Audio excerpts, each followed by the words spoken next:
Now we're going to review the Arquebus of 1525. This particular piece I had built for me by, he's like in the other video, I really can't pronounce his name, we'll call him Bullock. He is on YouTube, Bullock 1964, and I will put his name in the description of this video so you can see it, search it on Facebook. And he's really big on Facebook, has a lot of photographs of his work, other pieces. This gun is on there, and some other different projects he's done. But this gun is basically, unlike our other matchlock or our Arquebus, this one's a snapping matchlock. With very unusual and unique, there's a push button trigger here on the side. There's a sear, and get in closer so you can see it. Move this over. Here's your serpentine. There's a push button and a sear, and this here is the actual mainspring. It powers, it's the spring that powers it. On these older guns, before they started putting the mechanisms inside a lock plate, on these very early guns, all of the springs, sears, lever, and that were all attached to the outside of the stock. So it's just a unique historical type of thing here. So this is very authentic, and again, like I said, how authentic you want to get with these, and that does kind of affect the price. Now basically also it's shorter, but a lot of the early guns were short. They're basically stocked pistols more or less. This gun here has a very substantial barrel with a cannon flare to the end, which I think is neat, which I like. If you look, you can see this is thick. It's a very substantial barrel there. Flared out, and it has little bands placed in there. And again, this one mics up 610, the other one was 620, so you could say they're 62 caliber guns. This gun is stocked in Italian walnut. Now, the original guns would have a painted stock, but as you can see, this here is an exceptional piece of wood. A lot of grain, a lot of figure to it. It's Italian walnut, he said. And what it was is Bullock took a little artistic license when he made this, and instead of having just a plain, ordinary painted stock, he actually put a really nice piece of wood on here. This stock is beautiful. He wanted to make something that was eye-catching, and he did. Very impressive. And again, this too, no butt plate, just a little stock, styled the way they were, and that.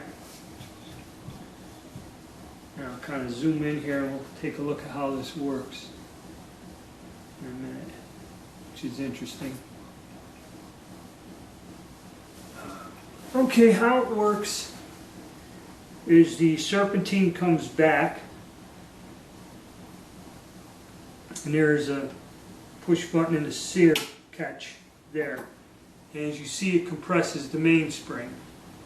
Now the pan here, which I had a book that showed some weapons from the British Tower London Museum. This pan is identical in shape and configuration to what I've seen in museum pieces. Now the spring is here on and there's your trigger. So how this would work is you depress the button here, and off she goes. Now the pan on this gun, he cut a dovetail, and this is dovetailed into the barrel, much like the originals were. Okay, and the reason this barrel's kind of heavy is all the mount points down here. This here too is pinned in 2 places. So I believe they're called tenons, or there's little lugs under here, and they are dovetailed also into the barrel. So all of this has been hand fitted, hand done. You know, he took a blank, carved this. There's a lot of work in this piece.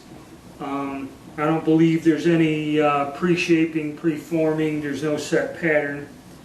This is all done by hand. All these components were made by hand. The spring and that, you know, other than the barrel, for safety reasons, the barrel's threaded and plugged, you know, so we can fire this gun. We didn't get, you know, authentic to the point where we hammered a flat piece of iron for a barrel. But stock work was all done, all the small components, the pan and that was all handmade, all placed on there. A lot of fine work in this. Exceptional quality in the components and everything, plus the fact it's handmade. Very, very good detail on reproducing an actual period piece. In other words, this does look just about as original as an original can get. A lot of good detail, beautiful work. Bolik, he does reside in Poland, and if you email him, communication with him is fantastic. It's very good.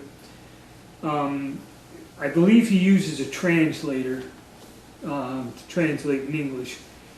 And you'll see if you go on Facebook, he does talk to people from different countries. So, you know, they use Italian, Russian, whatever, English, a lot of English-speaking people. Communication with him is first rate. Now, on this one here, I discussed with him wheel lock, but, you know, and again, the price. This gun here was substantially more expensive than the other gun I just reviewed, and there's a reason for it. The quality of this piece, the quality of materials is much better. It's a lot of workmanship went in here, and usually how he works is once you agree on the price, he requests 1/3 down, and once he gets the 1/3 down, you go on to his list of projects. And just to be correct here, I contacted him in March, and I contacted, in March, and we agreed on something, agreed on a project. I sent him a deposit in April. He completed this in 3 months. So he was done almost exactly 3 months in June. I gave him the remittance for the rest of the project, and he shipped it international mail, airmail.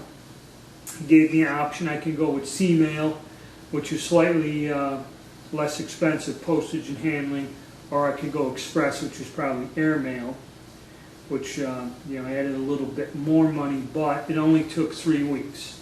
So 3 months from when he received my deposit to completion of the project, and from overseas, 3-week delivery time. So, you know, not quite 4 months, which is lightning fast compared to what I've been running into with the other people. He's very easy, you know, you can contact him, he will answer all your questions. Just keep it simple, what you want. Problem with me was, you know, like I really didn't know what I wanted. I don't know much about wheel locks. He built one like this I seen a photograph of, so I asked him to make me this particular piece. It's really neat, unusual little gun. I like it a lot. His service is good. His communication is good. He's very timely, very honest. He'll just tell you directly what goes on, and his word is good. His quotes are right on. You know, whatever he tells you the project will cost is what it costs. And he's pretty quick. And he he emailed me when he mailed the package. He emailed me when the package arrived in the United States because he was tracking it. And then when the package was delivered to my house, we went home. I had to go to the post office, pick it up the next day. When I came home that night, there was an email, did you receive the gun? Is everything all right? And the packaging, if you look at the Arquebus Arrives, you'll see how he went and encapsulated this in styrofoam, which was pretty ingenious because he carved out the styrofoam for this to fit in there just perfectly.